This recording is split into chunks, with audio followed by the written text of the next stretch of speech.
Welcome back to my channel friends. ఈరోజు మీకు బ్రెడ్తో ఈజీగా బ్రేక్ఫాస్ట్ ఎలా చేసుకోవాలో చూపిస్తానండి.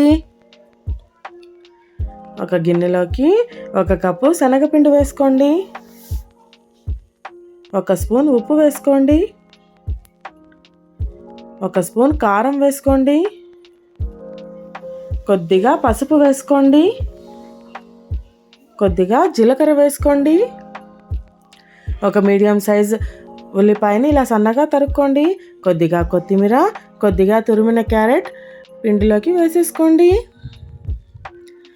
అంతా చక్కగా కలుపుకోండి.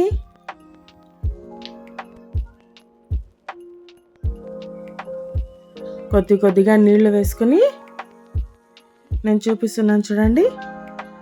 ఎక్కువ గట్టిగా కాకుండా ఇలా కలుపుకోండి.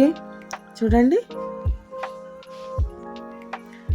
బ్రెడ్ని నేను సైడ్స్ తీసేసానండి. మీరు కావాలంటే అలాగే కూడా వేసుకోవచ్చండి. వేడి పెనం మీద 1 స్పూన్ నూనె వేసుకుని మనం చేసుకున్నాం కదా శనగపిండి, అందులోకి ఇలా బ్రెడ్ని ముంచుకోండి. చూడండి, ఇలా వేసుకుని 2 వైపులా కాల్చుకుంటే సరి. అంతే, చాలా బాగుంటుందండి. పిల్లలకు వెరైటీగా ఉంటుంది. మీరు ఒకసారి ట్రై చేసి చూడండి. నచ్చినట్లయితే please like, share, comment and subscribe.